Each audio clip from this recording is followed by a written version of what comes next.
हेमू अम्मा पुटड़ा किया ही ठीक है अम्मा।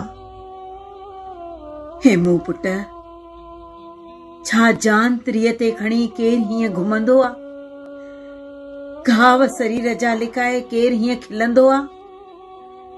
शहजादा मुंहिंजा हल तूं मूंसां घर। अम्मा आजादी लाइ जान निसार कयां, खुश मां आहियां, तूं बि खुश थींदीअ पक, मां इहो थो भायां। अहिड़ो मौक़ो कंहिंखे मिलंदो आ, जान ॾेई खसियां हक़, देस थो पुकारे अम्मा, कीअं हलां मां घर।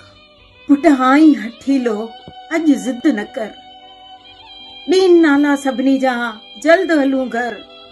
शहजादा मुंहिंजा हल तूं मूंसां घर।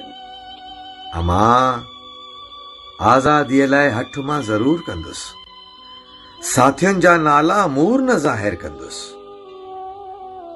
दोस्तनि सां दगाबाज़ी, हुननि जे माइटनि सां ठगी कीअं कयां मां, देस थो पुकारे अम्मा, कीअं हलां मां घर।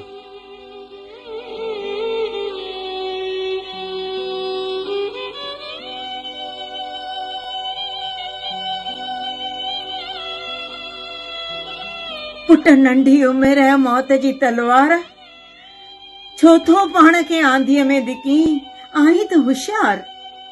शहजादा मुंहिंजा हल तूं मूंसां घर।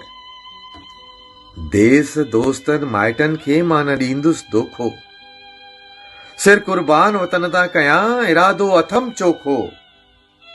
फर्ज़ निभायां कर्ज़ लायां, देस थो पुकारे अम्मा, कीअं हलां मां घर।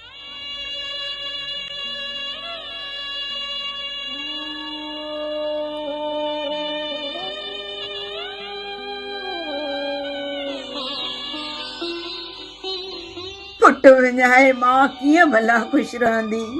अम्मा हिननि खे दोस्तनि जा नाला ॾे, जान तुंहिंजी बचंदी।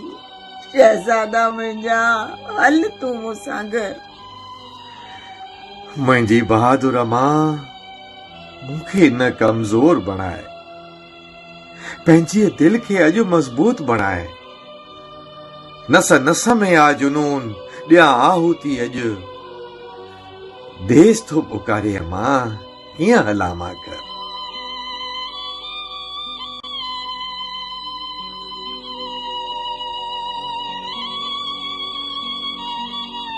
पुटड़ा तुंहिंजी हिम्मत ते नाज़ आहे, पर दिल तां मां मजबूर आहे। शहजादा मुंहिंजा हल तूं मूंसां घर। अम्मा दिल ते रखी पत्थर, दिल खे पुख्तो कर, आसीस जो हथड़ो मथे मुंहिंजे दर। ही गद्दार छा मुंहिंजी जान बख़्शींदा, देस थो पुकारे अम्मा, कीअं हलां मां घर।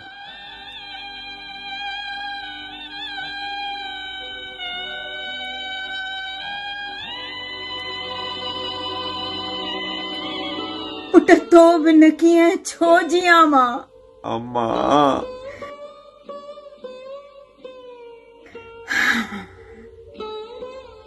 ईश्वर खां तो लाइ दुआ घुरां मां। शहजादा मुंहिंजा हल आज़ादीअ जे राह ते वधंदो हल, वधंदो हल, वधंदो हल, वधंदो हल, वधंदो हल। अम्मा देस मुंहिंजो आन आ, मुंहिंजो मान ऐं शान आ। हाणे अगम देस जो सैर करण वेंदुसि, देस थो पुकारे अम्मा, कीअं हलां मां घर। देस थो पुकारे अम्मा, कीअं हलां मां घर। देस थो पुकारे अम्मा, कीअं हलां मां घर।